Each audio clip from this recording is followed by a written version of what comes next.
गौरी पुत्र गणेश भगवान की जय। बोलिए श्री लक्ष्मी नारायण भगवान की जय। जय श्री कृष्णा, राधे राधे। आज मार्गशीर्ष मास के कृष्ण पक्ष की एकादशी तिथि है। इस एकादशी को उत्पन्ना एकादशी के नाम से जाना जाता है। कुछ स्थानों पर इसे उत्पन्ना ग्यारस भी कहते हैं। आज ही के दिन भगवान श्री हरि विष्णु के शरीर से एक देवी का जन्म हुआ था। भगवान विष्णु ने एकादशी को उत्पन्न होने के कारण इन्हें एकादशी का नाम दिया है। इन्हीं एकादशी माता को सभी एकादशियों की जननी कहा जाता है तथा इसी तिथि से एकादशी व्रत की शुरुआत हुई थी। स्वयं भगवान श्री कृष्ण जी ने कहा है कि एकादशी माता स्वयं भगवान विष्णु की साक्षात शक्ति है। इन्हीं एकादशी माता ने देवताओं के कष्ट को हरकर उन्हें सुख दिया। वह प्राणी मात्र को क्या नहीं दे सकती। सुख, समृद्धि, शांति और मोक्ष समस्त सुख सहज ही प्राप्त हो जाते हैं। आज के दिन जो भी एकादशी माता और उत्पन्ना एकादशी की व्रत कथा को सुनता है उसके समस्त पाप कट जाते हैं तथा समस्त मनोकामनाओं की पूर्ति होती है। तो आज मैं आपको सुना रही हूँ उत्पन्ना एकादशी की बड़ी ही दुर्लभ कथा। इस कथा को सुनने के बाद एकादशी माता की कथा को अवश्य सुनिए। तो आइए बड़ी ही श्रद्धा और प्रसन्न चित मन से भगवान श्री लक्ष्मी नारायण जी के चरणों का ध्यान करते हुए इन कथाओं को सुनते हैं। एक बार अर्जुन ने भगवान श्री कृष्ण जी से कहा, हे प्रभु, अब आप मुझे उत्पन्ना एकादशी की व्रत कथा को सुनाइए। तब भगवान श्री कृष्ण जी बोले, हे पार्थ, मैं तुम्हें उत्पन्ना एकादशी की व्रत कथा को सुनाता हूँ। इसे ध्यान पूर्वक श्रवण करो। सतयुग में एक महाभयंकर दैत्य हुआ जिसका नाम मुर था। उस दैत्य ने इंद्र आदि देवताओं पर विजय प्राप्त कर उन्हें उनके पद से हटा दिया। तब इंद्र ने भगवान शंकर से प्रार्थना की कि हे भोलेनाथ, हम सब देवता मुर दैत्य के अत्याचारों से दुखी होकर मृत्यु लोक में अपना जीवन व्यतीत कर रहे हैं। राक्षसों के भय से हम बहुत दुख और कष्ट भोग रहे हैं। मैं स्वयं बहुत दुखी और भयभीत हूँ। अन्य देवताओं की तो बात ही क्या है। अतः हे कैलाशपति, कृपा कर आप मुर दैत्य के अत्याचारों से बचने का कोई उपाय बताइए। देवराज इंद्र की प्रार्थना सुनकर भगवान शंकर जी ने कहा, हे देवेंद्र, आप भगवान श्री हरि के पास जाइए। मधुकेटभ का संहार करने वाले भगवान विष्णु देवताओं को अवश्य ही इस भय से मुक्त करेंगे। महादेव जी के आदेश अनुसार इंद्र तथा अन्य देवता क्षीर सागर गए, जहाँ पर भगवान श्री हरि सैया पर विराजमान थे। इंद्र सहित सभी देवताओं ने भगवान विष्णु के समक्ष उपस्थित होकर उनकी स्तुति की। हे तीनों लोकों के स्वामी, आप स्तुति करने योग्य हो। हम सभी देवताओं का आपको कोटि कोटि प्रणाम है। हे दैत्यों के संहारक, हम आपकी शरण में हैं। आप हमारी रक्षा करें। हे त्रिलोकपति, हम सभी देवता दैत्यों के अत्याचारों से भयभीत होकर आपकी शरण में आए हैं। इस समय दैत्यों ने हमें स्वर्ग से निकाल दिया है और हम सभी देवता बड़ी ही दयनीय स्थिति में मृत्यु लोक में विचरण कर रहे हैं। अब आप ही हमारे रक्षक हैं। रक्षा कीजिए। हे कैलाशपति, हे जगन्नाथ, हमारी रक्षा करें। देवताओं की करुण पुकार को सुनकर भगवान श्री हरि विष्णु बोले, हे देवगणों, वह कौन सा दैत्य है जिसने देवताओं को जीत लिया है। आप सभी देवगण किसके भय से पृथ्वी लोक में भटक रहे हैं। क्या वह दैत्य इतना बलवान है जिसने इंद्र सहित सभी देवताओं को जीत लिया है। तुम निर्भय होकर मुझे सब हाल बताओ। भगवान विष्णु के इस स्नेही वचन को सुनकर देवेंद्र ने कहा, हे प्रभु, प्राचीन काल में ब्रह्मा वंश में उत्पन्न हुआ नाड़ी जंगम नाम का एक असुर था, जिसका मुर नामक एक पुत्र है जो चंद्रवाणी में निवास करता है, जिसने अपने बल से मृत्यु लोक और देवलोक को जीत लिया है और सब देवताओं को देवलोक से निकालकर अपने दैत्य कुल के असुरों को इंद्र, अग्नि, यम, वरुण, चंद्रमा आदि लोकपाल बना दिया है और स्वयं सूर्य बनकर पृथ्वी को तापता है और जल बनकर वर्षा करता है। अतः आप इस बलशाली भयानक असुर का संहार करके देवताओं की रक्षा करें। देवेंद्र के मुख से ऐसे वचन सुन भगवान विष्णु बोले, हे देवताओं, मैं आपके शत्रु का शीघ्र ही संहार करूंगा। आप सभी इसी समय मेरे साथ चंद्रवणी चलिए। देवताओं की पुकार पर भगवान विष्णु तुरंत ही उनके साथ चले गए। उधर दैत्य राजमुर ने अपने तेज से जान लिया था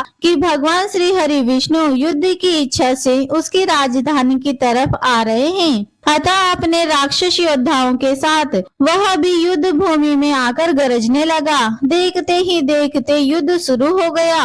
युद्ध शुरू होने पर अनगिनत असुर अनेक अस्त्रों शस्त्रों को धारण कर देवताओं से युद्ध करने लगे, किंतु देवता तो पहले से ही डरे हुए थे। अधिक देर तक राक्षसों का सामना ना कर सके और भाग खड़े हुए। तब भगवान विष्णु स्वयं युद्ध भूमि में आ गए। दैत्य पहले से भी ज्यादा जोश में भरकर भगवान विष्णु से युद्ध करने लगे। वे अपने अस्त्र शस्त्रों से उन पर भयंकर प्रहार करने लगे। दैत्यों के आक्रमण वारों को श्री भगवान विष्णु अपने चक्र और गदा के प्रहार से नष्ट करने लगे। इस युद्ध में अनेक दैत्य सदा के लिए मृत्यु की गोद में समा गए, किंतु दैत्य राजमुर भगवान विष्णु के साथ निश्चल भाव से युद्ध करता रहा। उसका तो जैसे अभी बाल विवाह का नहीं हुआ था, वह बिना डरे युद्ध कर रहा था। भगवान विष्णु मुर को मारने के लिए जिन जिन शस्त्रों का प्रयोग करते, वे सब उसके तेज से नष्ट होकर उस पर पुष्पों के समान गिरने लगते। अनेक अस्त्रों शस्त्रों का प्रयोग करने पर भी भगवान विष्णु उससे जीत नहीं सके।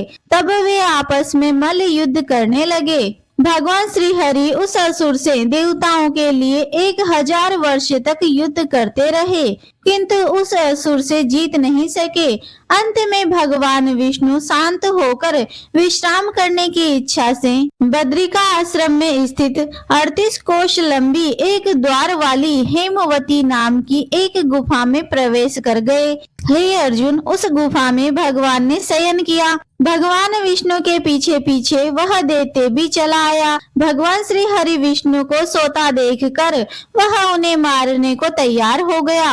वह सोच रहा था कि मैं आज अपने चिर शत्रु को मारकर हमेशा हमेशा के लिए निष्कंटक हो जाऊंगा, परंतु उसकी यह इच्छा पूर्ण ना हो सकी, क्योंकि उसी समय भगवान विष्णु की देह से दिव्य वस्त्र धारण किए हुए एक अत्यंत मोहिनी कन्या उत्पन्न हुई और राक्षस को ललकार कर उससे युद्ध करने लगी। उस कन्या को देखकर राक्षस को घोर आश्चर्य हुआ और वह सोचने लगा कि यह ऐसी दिव्य कन्या कहाँ से उत्पन्न हुई, और फिर वह असुर उस कन्या से लगातार युद्ध करता रहा। कुछ समय बीतने पर उस कन्या ने क्रोध में आकर उस दैत्य के अस्त्र शस्त्रों के टुकड़े टुकड़े कर दिए तथा रथ तोड़ डाला। अब तो उस दैत्य को बड़ा ही क्रोध आया और वह सारी मर्यादाएं भंग करके उस कन्या से मल्ल युद्ध करने लगा। उस तेजस्वी कन्या ने उसको धक्का मारकर मूर्छित कर दिया और उसकी मूर्छा टूटने से पूर्व ही उसका सिर धड़ से अलग कर दिया। सिर कटते ही वह असुर पृथ्वी पर गिरकर मृत्यु को प्राप्त हुआ। बाकी बचे हुए असुर अपने राजा का ऐसा दुखद अंत देखकर भयभीत होकर पाताल लोक में भाग गए। भगवान विष्णु जब निद्रा से जागे तो उस असुर को मरा देखकर उन्हें घोर आश्चर्य हुआ और वे सोचने लगे, इस महाबली को किसने मारा। तब वह तेजस्वी कन्या श्री हरि विष्णु से हाथ जोड़कर बोली, हे जगदीश्वर, यह असुर आपको मारना चाहता था, तब मैंने आपके शरीर से उत्पन्न होकर इस असुर का वध किया है। कन्या की बात को सुनकर भगवान बोले, तुमने इस असुर को मारा है, अतः हे कन्या, मैं तुमसे अत्यंत प्रसन्न हूँ। इसे मारकर तुमने तीनों लोकों के देवताओं के कष्ट को हरा है, इसीलिए तुम अपनी इच्छा अनुसार वरदान मांग लो, मैं तुम्हारी प्रत्येक इच्छा को पूर्ण करूंगा। भगवान की बात सुन कन्या बोली, हे प्रभु, मुझे यह वरदान दीजिए कि जो भी मनुष्य या देव मेरा व्रत करे उसके सभी पाप नष्ट हो जाएं और अंत में उसे स्वर्ग लोक की प्राप्ति हो। मेरे व्रत का आधा फल रात्रि को मिले और उसका आधा फल एक समय भोजन करने वाले को मिले। जो श्रद्धालु भक्ति पूर्वक मेरे व्रत को करें वे निश्चय ही वैकुंठ लोक को प्राप्त करें। जो मनुष्य मेरे व्रत में दिन तथा रात्रि को एक बार भोजन करे वह धन धान्य से भरपूर रहे। कृपा करके मुझे ऐसा वरदान दीजिए। भगवान श्री हरि विष्णु ने कहा कि हे कन्या, ऐसा ही होगा। मेरे और तुम्हारे भक्त एक ही होंगे और अंत में संसार में प्रसिद्धि को प्राप्त होकर मेरे लोक को प्राप्त करेंगे। हे कल्याणकारी, तुम एकादशी को पैदा हुई हो, इसीलिए तुम्हारा नाम भी एकादशी हुआ। और क्योंकि तुम मेरे अंश से उत्पन्न हुई हो, इसीलिए संसार में तुम उत्पन्ना एकादशी के नाम से जानी जाओगी। तथा जो मनुष्य इस दिन व्रत करेंगे उनके समस्त पाप समूल नष्ट हो जाएंगे। तुम मेरे लिए अब तीज, अष्टमी, नवमी और 14 से भी अधिक प्रिय हो। तुम्हारे व्रत का फल सभी तीर्थों के फल से भी महान होगा। यह मेरा काटे कथन है। इतना कहकर भगवान श्री हरि उसी स्थान पर अंतर्ध्यान हो गए। इसके बाद भगवान श्री कृष्ण जी अर्जुन से कहते हैं, एकादशी के व्रत का फल सभी व्रतों और सभी तीर्थों के फल से महान है। एकादशी के व्रत करने वाले मनुष्यों के शत्रुओं का मैं जड़ से नाश कर देता हूँ और व्रत करने वाले को मोक्ष प्रदान करता हूँ। उन मनुष्यों के जीवन के जो भी कष्ट होते हैं मैं उन्हें दूर कर देता हूँ। यथार्थ मुझे अत्यंत प्रिय एकादशी के व्रत को करने वाले प्राणी सभी ओर से निर्भय और सुखी होकर अंत में मोक्ष को प्राप्त होते हैं। हे कुंती पुत्र, यह मैंने तुम्हें एकादशी की उत्पत्ति के विषय में बताया है। श्रेष्ठ मनुष्यों को दोनों पक्षों की एकादशियों को एक समान समझना चाहिए, उसमें भेदभाव करना उचित नहीं है।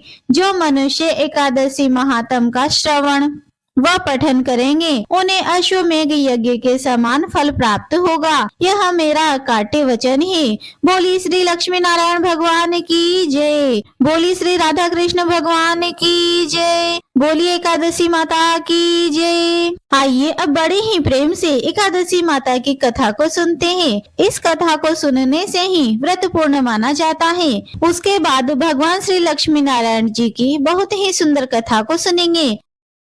एक बूढ़ी माँ ने एक बार एकादशी का व्रत रखा। बड़े ही भाव भक्ति से पूजा अर्चना की। उन्हें वृद्धावस्था में क्या ही बाधा थी। वे तो अपने पुत्र पौत्रों की सुख सुविधा के लिए व्रत करने लगी थी। वे दिन भर तो जरा कठोर मन करके अपनी प्यास को रोके रही। दिन में पूजा पाठ किया, कथा सुनी और पंडित जी को मिट्टी के पात्र में जल भरकर पानी और ऋतु फल दान में दिए। दोना भर भर के बूरा शक्कर वितरण किया। उन्हें गर्मी के कारण बहुत बेचैनी हो रही थी। इस कारण से बड़ी देर तक पानी में पड़ी रही और पानी के कुल्ला करती रही, मुँह धोती रही। तब कहीं थोड़ा बहुत धीर बंद पाया। धूप तो बहुत तेज पड़ रही थी, इस कारण बार बार मुँह सूख रहा था। बूढ़ी माँ बहुत बेचैन हो रही थी। एक बुढ़ापा और दूसरा यह भयंकर गर्मी। वृद्धावस्था की स्थिति तो कुछ दूसरी ही प्रकार की होती है। जैसे जैसे रो धोकर दिन कट पाया और अब पहाड़ सी रात सामने थी, उसका कटना बड़ा ही कठिन दिखाई दे रहा था। खटिया पर पड़ी शांति नहीं मिल रही थी।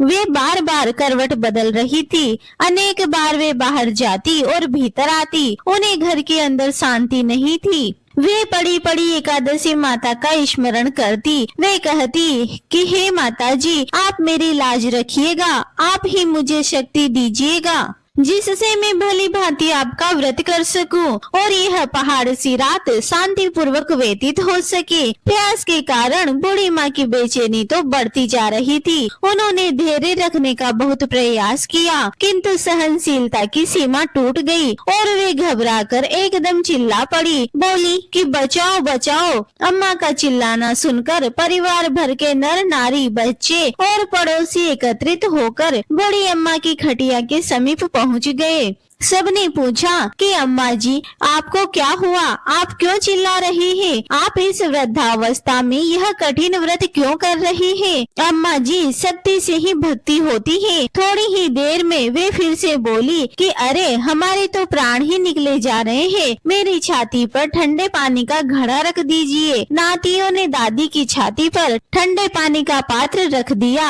तब कहीं उन्हें थोड़ा बहुत आराम मिला और थोड़ी देर के लिए उन्होंने अपनी आंखें बंद कर ली। एकादशी माता ने सोचा कि यह बूढ़ी अम्मा तो बहुत ही कठोर है, जरा जाकर उनकी परीक्षा लेना चाहिए। वे आधी रात को मुर्गा बनकर ठेर लगाने लगी। मुर्गा की आवाज सुनकर दादी जल्दी से उठी और बाहर जाकर आसमान की ओर देखा। कहीं उन्हें प्रातःकालीन तारा दिखाई नहीं दिया। वे सोचने लगी कि यह मुर्गा क्यों और कैसे बोल गया। उन्हें प्यास तो लग ही रही थी, थोड़ा बहुत उनका मन भी विचलित होने लगा, किंतु अंत में उन्होंने दृढ़ निश्चय किया कि मैं अब व्रत को पूर्ण करके ही छोड़ूंगी, चाहे भले मेरे प्राण ही क्यों ना निकल जाए। यह सोचकर फिर वे खटिया पर शिथिल होकर लेट गई। थोड़ी ही देर में एकादशी माता ने उनकी फिर से परीक्षा लेनी चाहिए। एक छोटी सी बालिका एक गिलास में शरबत लेकर उनके सिराने खड़ी हो गई और वे जोर से बोली कि दादी जी सवेरा हो गया है, आप हाथ मुंह धोकर शरबत पी लीजिए।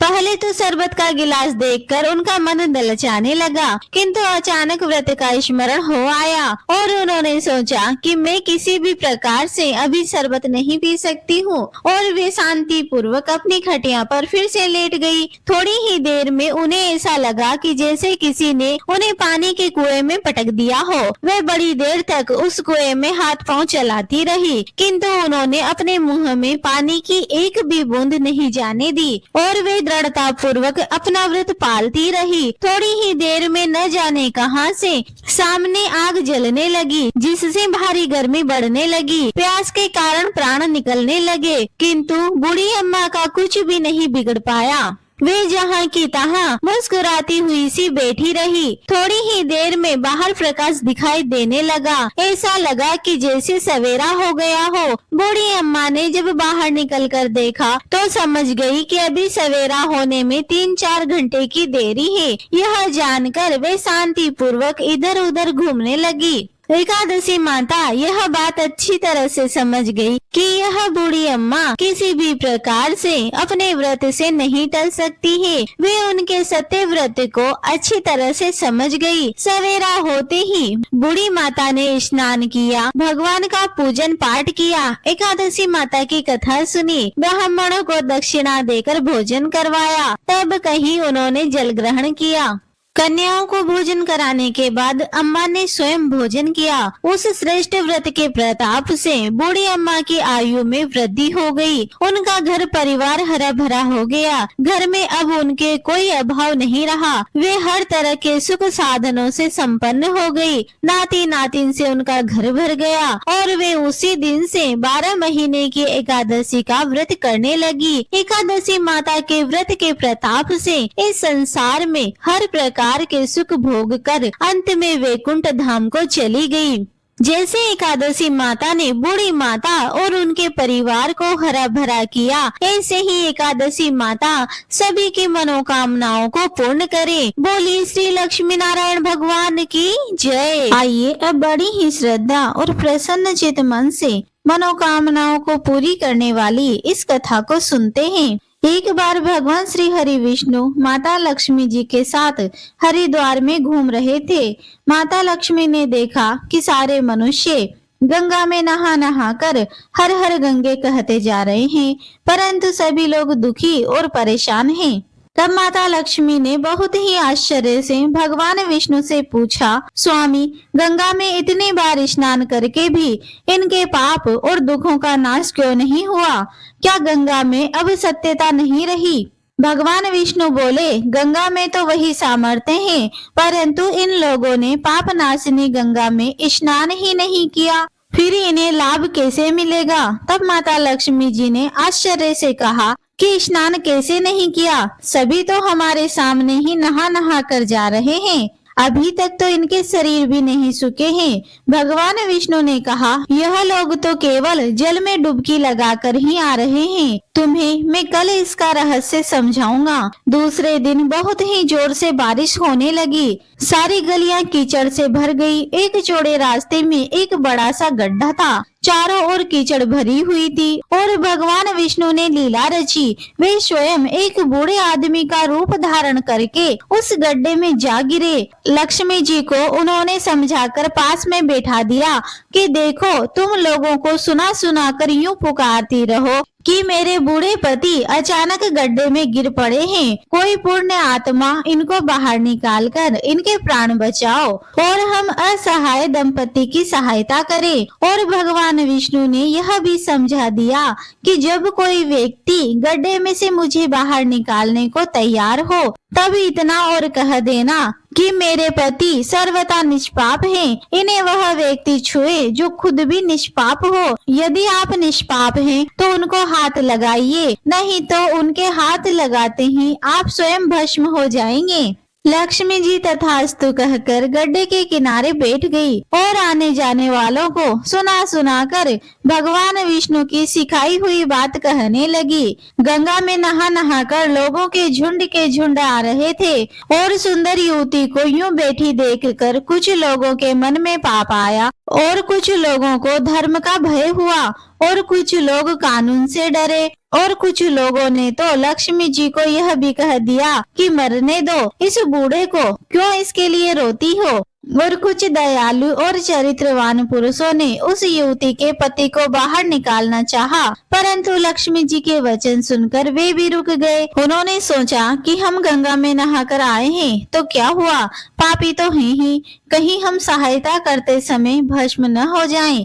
उनके पास कई व्यक्ति आए परंतु किसी को साहस नहीं हुआ। सैकड़ों आए और सैकड़ों ने पूछा और चले गए।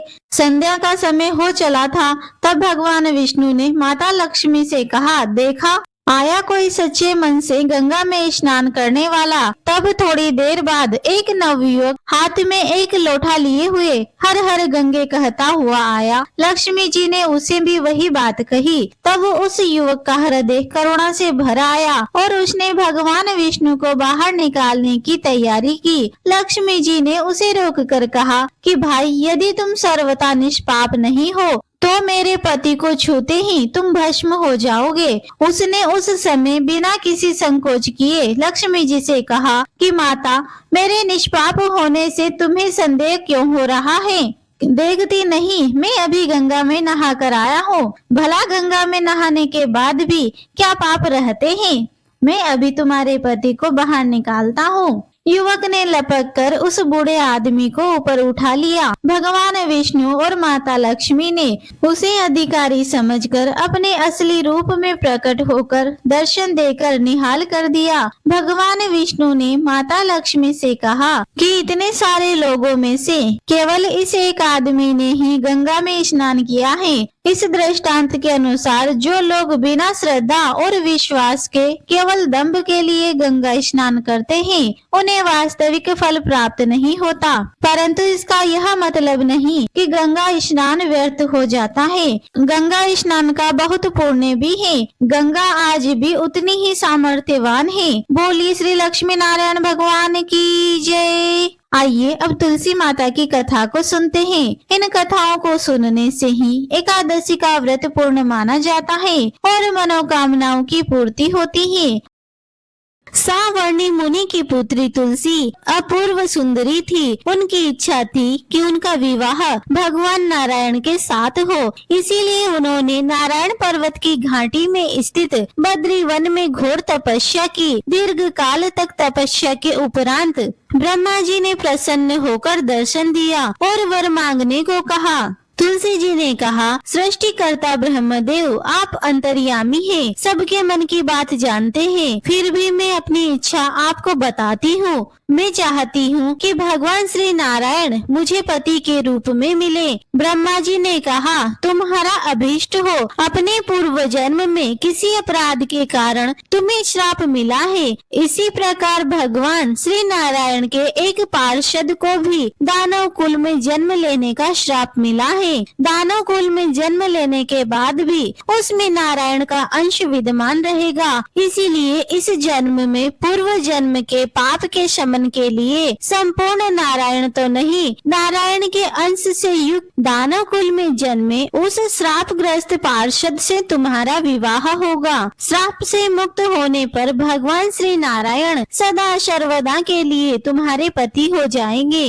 तुलसी जी ने ब्रह्मा जी के इस वर को स्वीकार किया, क्योंकि मानव कुल में जन्म लेने के कारण उसे मायावी भोग तो भोगना ही था। तुलसी बद्री वन में रहने लगी। नारायण का वह पार्षद दानव कुल में शंखचूर्ण के नाम से पैदा हुआ। कुछ दिनों के बाद वह भ्रमण करता हुआ बद्री वन में आया। यहाँ तुलसी को देखते ही उस पर मुग्ध हो गया। तुलसी जी के सामने उसने अपने साथ विवाह करने का प्रस्ताव रखा। इतने में ही वहाँ ब्रह्मा जी आ गए और तुलसी जी से कहा, तुलसी शंखचूर्ण को देखो, कैसा देवोपम इसका स्वरूप है। दानव कुल में जन्म लेने के बाद भी लगता है जैसे इसके शरीर में नारायण का वास हो। तुम प्रस्ताव को सहर्ष स्वीकार कर लो। तुलसी को भी लगा कि उसकी तपस्या पूर्ण हो गई, उसे इच्छित फल मिला है। शंखचूर्ण के साथ उसका गंधर्व विवाह हो गया और शंखचूर्ण के साथ उसके महल में पत्नी बनकर आ गई। शंखचूर्ण ने अपनी परम सुंदरी सती साध्वी पत्नी तुलसी के साथ बहुत दिनों तक राज्य किया। उसने अपने राज्य का इतना विस्तार किया कि देवलोक तक उसके अधिकार में आ गया। स्वर्ग का सुख भोगने वाले देवताओं की दशा भिखारियों सी हो गई। शंखचूर्ण किसी को कष्ट नहीं देता था, पर अधिकार और राज्य छीने जाने से सारे देवता मिलकर ब्रह्मा विष्णु और शिव जी की सभा में गए तथा अपनी विपत्ति सुनाई। ब्रह्मा जी ने कहा, तुलसी परम साध्वी है, उनका विवाह शंखचूर्ण से मैंने ही कराया था। शंखचूर्ण को तब तक नहीं हराया या मारा जा सकता जब तक तुलसी को ना चला जाए। विष्णु जी ने कहा, शंखचूर्ण पूर्व जन्म में मेरा पार्षद था। श्राप के कारण उसे दैत्य कुल में जन्म लेना पड़ा। इस जन्म में भी मेरा अंश उसमें व्याप्त है। साथ ही तुलसी के पतिव्रत धर्म से वह अजय है। फिर देवताओं की सहमति से भगवान शिव ने शंखचूर्ण के पास संदेश भेजा कि या तो वह देवताओं का राज्य लौटा दे या फिर उनसे युद्ध करे। शंखचूर्ण भगवान शिव के पास पहुंचा। उसने कहा, देवादिदेव आपके लिए देवताओं का पक्ष लेना उचित नहीं है। राज्य बढ़ाना हर राजा का कर्तव्य है। मैं किसी को दुखी नहीं कर रहा हूँ। देवताओं से कहिए वे मेरी प्रजा होकर रहे। मैंने आपका कोई भी अपकार नहीं किया है। हमारा आपका युद्ध शोभा नहीं देता। अगर आप हार गए तो बड़ी लज्जा की बात होगी। मैं हार गया तो आपकी कीर्ति बहुत अधिक नहीं बढ़ेगी। भगवान शंकर हंसने लगे। वे तो सब रहस्य समझते थे। तुलसी और शंखचूर्ण के पूर्व जन्म के श्राप की अवधि लगभग पूरी हो गई थी। शिव जी बोले, इसमें कीर्ति और लज्जा की बात नहीं है। तुम देवों का राज्य लौटाकर उन्हें उनके पद पर प्रतिष्ठित होने दो। युद्ध से बचने का यही एक उपाय है। शंखचूर्ण ने कहा, मैंने युद्ध के बल से देवलोक को जीता है। कोई उसे युद्ध के द्वारा ही वापस ले सकता है। यह मेरा अंतिम उत्तर है। अब मैं जा रहा हूँ। ऐसा कहकर शंखचूर्ण चला गया। उसने अपनी पत्नी तुलसी को सारी बात बताई और कहा, कर्म भोग सब काल सूत्र में बंधा है। जीवन में हर्ष शोक भय सुख दुख मंगल अमंगल काल के अधीन है। हम तो केवल निमित्त मात्र हैं। संभव है भगवान शिव देवों का पक्ष लेकर मुझसे युद्ध करें। तुम चिंता मत करना, तुम्हारा सती तेज मेरी रक्षा करेगा। दूसरे दिन भगवान शंकर के नेतृत्व में देव ने युद्ध छेड़ दिया। शंखचूर्ण ने भीषण बाणों की वर्षा कर उनका वेग रोका। उसके प्रभाव से देवता डगमगाने लगे। उसने दानवी शक्ति का प्रयोग करके मायावी युद्ध आरंभ किया। युद्ध स्थल पर वह किसी को दिखाई नहीं देता था, पर उसके अस्त्र शस्त्र प्रहार कर देवों को घायल कर रहे थे। देवगण अपने अस्त्र चलाएं तो किस पर चलाएं, क्योंकि कोई शत्रु सामने था ही नहीं। कई दिनों तक इस तरह का भयंकर युद्ध चला। शंखचूर्ण पराजित नहीं हुआ। तब शिव जी ने विष्णु जी से कहा कि हे विष्णु जी, कुछ उपाय करो, अन्यथा मेरा तो सारा यश मिट्टी में मिल जाएगा। भगवान विष्णु ने सोचा, बल से तो शंखचूर्ण को हराया नहीं जा सकता, इसीलिए छल का सहारा लेना होगा। उन्होंने तुरंत अपना स्वरूप शंखचूर्ण के जैसा बनाया और अस्त्र शस्त्र से सुसज्जित हो तुलसी के पास गए। बोले, हे प्रिय, मैं युद्ध जीत गया हूँ। सारे देवता भगवान शंकर समेत हार गए हैं। इस खुशी में आओ, मैं तुम्हें अंग से लगा लूं। पति को प्रत्यक्ष खड़ा देख तथा विजय का समाचार सुन वह दौड़कर मायावी शंखचूर्ण के गले से लिपट गई। इस प्रकार पति पत्नी दोनों ने आलिंगन हो खूब खुशी मनाई। पर पुरुष के साथ इस प्रकार के व्यवहार से उसका सती तेज नष्ट हो गया। उसका सती तेज जो शंखचूर्ण के कवच के रूप में उसकी रक्षा कर रहा था, वह कवच नष्ट हो गया। शंखचूर्ण शक्तिहीन हो गया। यह जानते ही भगवान शंकर ने अपने त्रिशूल से प्रहार किया। त्रिशूल के लगते ही शंखचूर्ण जलकर भस्म हो गया। शंखचूर्ण की मृत्यु को जानकर विष्णु जी अपने असली रूप में आ गए। सामने अपने पति शंखचूर्ण के स्थान पर भगवान विष्णु को खड़ा देख तुलसी बहुत विस्मित हुई। उनको पता लग गया कि स्वयं नारायण ने उनके साथ छल किया है। क्रोध में आकर तुलसी जी ने भगवान विष्णु को श्राप दिया कि एक सती स्त्री का सतीत्व भंग करने के अपराध में तुम हृदयहीन पत्थर हो जाओ। विष्णु ने तुलसी के श्राप को सिरोधार्य कर कहा, हे देवी, तुम्हारे तथा शंखचूर्ण के कल्याण के लिए मुझे ऐसा करना पड़ा। तुम दोनों को श्राप मुक्त करना था। तुम भी अब शरीर त्याग कर तुलसी बिरवा के रूप में जन्म लोगी और मेरी पूजा तुलसी दल से होगी। मैं शालिग्राम पत्थर बनूंगा। मेरे शीश पर तुम आदर से विराजमान होगी। तुम्हारे पति की हड्डियों के चूर्ण से शंख की उत्पत्ति होगी। उस शंख की ध्वनि से देवताओं तथा मेरी पूजा आराधना हुआ करेगी। जहाँ शंख ध्वनि होगी वहाँ मंगल में मैं विराजमान रहूंगा। तुमने पूर्व जन्म में बद्रीवन में मुझे पाने के लिए बड़ी तपस्या की थी। अब अगले जन्म में मैं नारायण प्रस्तर के रूप में बद्रीनाथ वन में स्थापित होऊंगा और मेरी पूजा अर्चना फल फूल से ना होकर तुम्हारे तुलसी दल से होगी। मेरे शीश पर विराजमान होकर तुम मुझसे भी ऊंचा पद प्राप्त करोगी। बोलिए श्री तुलसी शालिग्राम भगवान की जय। बोलिए श्री बद्रीनाथ भगवान की जय।